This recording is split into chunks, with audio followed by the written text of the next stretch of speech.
Everybody, today we're going to talk about Matthew Shepard. This is a picture of him.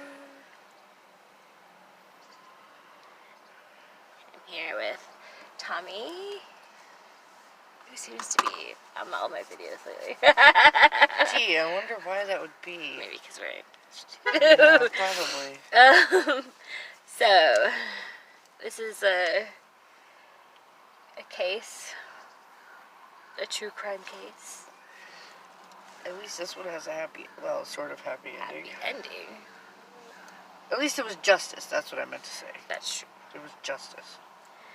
So, on the night of October 12, 1998, a University of Wyoming student was beaten, tortured, and left in the cold to die near Laramie.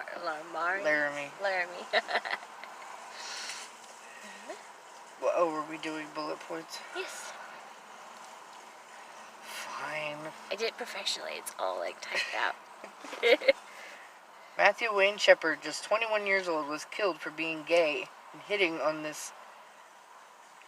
No, it's actually two men outside of a bar. The men were Aaron McKinney and Russell Henderson. His cause of death was ruled blunt force trauma to his head.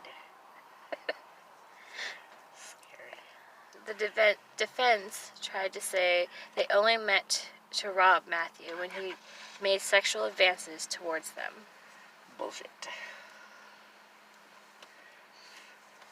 Matthew was born on December 1st, 1976 in Casper, Wyoming. He was the oldest of three, born to Dennis and Judy Shepard. He had a regular childhood, was quoted as being friendly and kind. Everything changed in his life in 1995 when he was beaten, raped during a high school trip to Morocco, which in turn caused him to be depressed and have panic attacks. Apparently, I'm supposed to warn you that the next part has graphic details of his death. It was pretty fucked up, guys. I was a teenager when this shit happened, and it was awful to hear. So on the night of the hate crime, which is exactly what it was, People try to say something. Matthew was approached by Aaron and Russell at Fireside Lounge in Laramie. Inside the gay bar, by the way. They tried to say they were outside, but they were inside. There was proof. There was fucking people saying that he was surrounded by these two for most of the night for some drinks and shit. So it wasn't outside, it was inside. And the two men now decided to give Matthew a ride home, or so they say. In turn, they drove Matthew to a remote rural area, proceeded to rob, pistol whip, and torture him, then tie him to a fence and set him on fire, and left him to die in the cold. Before I read the next part, I want to make sure that what's understood is not just what she just said. They also tied him to a rope on the tow rope in the back of their truck and dragged him through the mud. See, I didn't see that on in the gravel. But it was happening.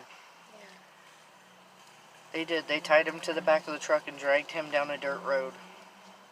And then tied him to a fence post and left him there to die.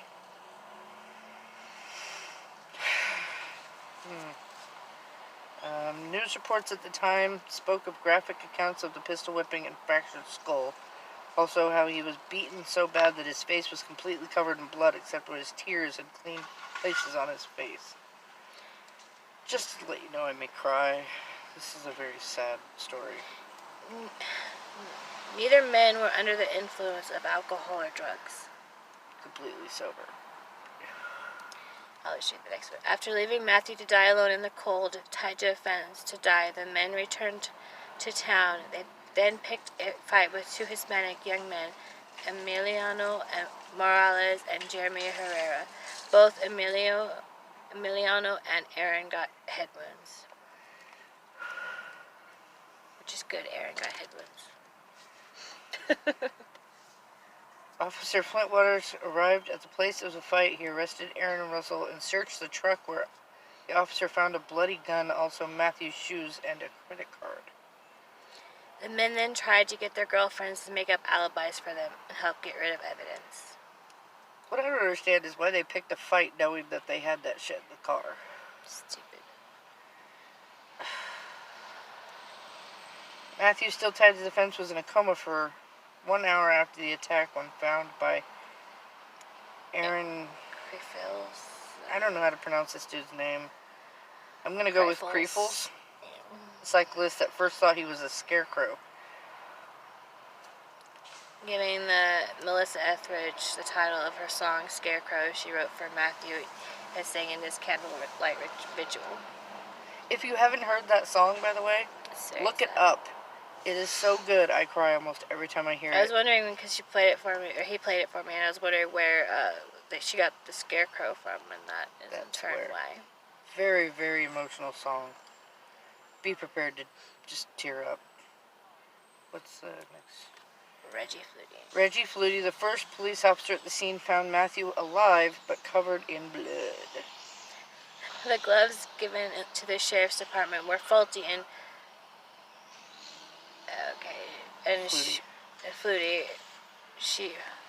Reggie Flutie ran out. She then used her bare hands to clear his airway in his bloody mouth. Ooh, I don't remember that part. Days later, Reggie was informed Matthew was HIV positive. After taking AZT regimen for months, she tested negative for HIV. His mother, Judy, was not informed of his HIV status until he was in the hospital. See, I don't remember him having HIV. He had fractures to the back of his head and in front of his right eye. He had severe brain stem damage. Right ear. Yeah. You said eye. Oh, sorry. His right ear. In front of his right ear, yeah. He had severe brain stem damage which affected his body heart rate and temperature, as well as other vital functions, as well as dozens of small cuts around his head, face, and neck. His injuries were too severe to operate. Oh. Sadness. He never woke up again. He was on full life support until they pulled the plug. It doesn't say that part, but... Matthew was pronounced dead 6 days after the hate crime at 12:53 a.m. at just 21. Hang on, what were their names again? Aaron and Russell? Aaron and Russell were arrested and initially charged with attempted murder, kidnapping, and aggravated robbery. They didn't actually try to do the hate crime until people started throwing a fit. Just so you know, it wasn't like a thing back then. They still try to say it's not a hate crime. But they did end up getting hate crime charges later. Go ahead. Once he passed, it was upgraded to first-degree murder, eligible for the death penalty. Oh, and the girlfriends were charged with accessories. November 1998, at McKinney's pretrial, Sergeant Ron DeBree testified that he had told him in an interview on October 9th they identified Matthew as a robbery target and pretended to be gay to lure him into the truck. He was attacked because he put his hand on McKinney's knee. He was attacked because he was in a fucking gay bar and they went in looking for trouble. That's what happened. They'll pretend like that's not what happened, but that's what happened. On April 5th, 1999, Henderson avoided going to trial when he pleaded guilty to murder and kidnapping charges so he could avoid the death penalty.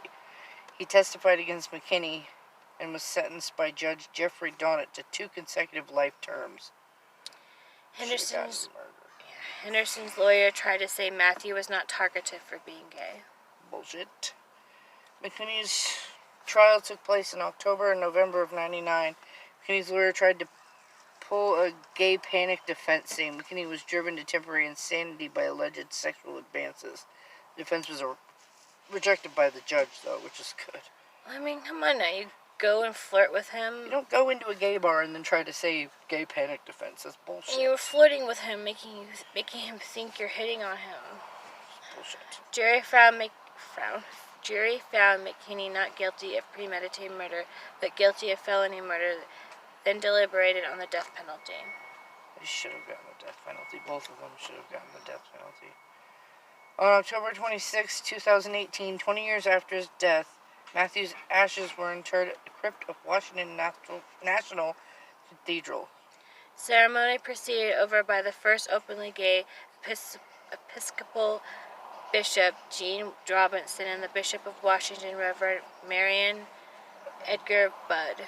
With music from the gay men's choirs of Washington, D.C., Jen out and conspire. His ashes were the first interment of the national figure since Helen Keller 50 years earlier. That's all I got for that. But you know more about the case. It's a very sad story. When it happened, it was like national outcry.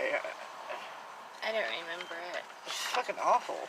God, what year did that happen? 98? I was 17. So that made me 10. Yeah, well, you wouldn't remember that. I was 17 and already out at that point, so, you know, it was like a big deal for me to hear about that, because I was already, like, trying to be me, you know, and it's hard to do that when you're terrified for your life. You hear about stuff like that, and it's just like, you know, when is it going to happen next? To who? Well, there's so many. I guess they're having a problem in certain states. People are going after transgender women and stuff. And it's just... Women and men. There's been more than 400 murders already this year. It's just this year. Well, maybe not 400. I think the number was like 370 something or something like that. But close to 400 murders of trans people this year. And in the most brutal fucking ways. Which is why we wanted to do this, because it's not just gay people, it's also trans people that are having so many problems. And, you know, Trump's being so out there with his rhetoric that it doesn't even matter anymore to anybody to hide how they feel about gay people and trans people. Yeah, people don't understand this.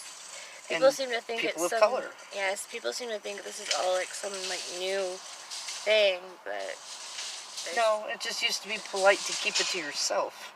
You know, people. Now people are like, well, Trump can talk about it, so guess we can too. Well, people. There's always been gays and lesbians and trans people, and just like we've just now a lot. You know, we're just not hiding it anymore. Mm-hmm. You shouldn't have to hide who you are. The best I can say is, if you see something, say something. Standing there and doing nothing is just as bad as being that person that beat the gay person or said something stupid to that colored person or, you know, whatever. And this poor kid was literally tied to a fence, like crucifixion, like way, and just left there to just slowly bleed to death and die. Like, if somebody had stepped in. Yeah, who was at the bar? You know, well, and that's the thing. People in the bar knew that these two weren't gay. They were, you know, questioned after the fact, and they were like, why didn't you say something? I don't know, maybe they were just being friendly. Two straight people, you know they're straight, are in a gay bar.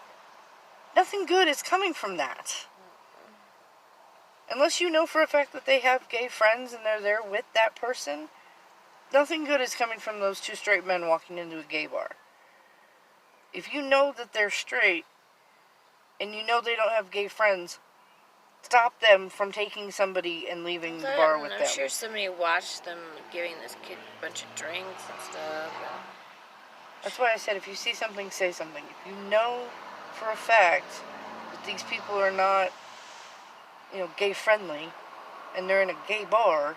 For all we know, they could have been drugging him and everything else the whole time. Well, I don't think there was any drugs in his system. There's some, like, I know the date rape drug, I don't think stays in your system. That's true. GHB would have been out of his system before they ever found his body. Especially with all the adrenaline running through his system from being beaten and dragged. Ugh. But you have to stand up. You see somebody being abused or something, don't just sit there and ignore it.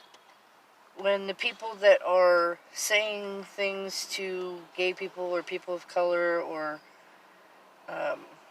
trans people or hitting people or whatever they're doing, when they realize that we won't just let it happen, that we'll step up and stop it, they'll stop doing it. It's the same with, you know, a bully.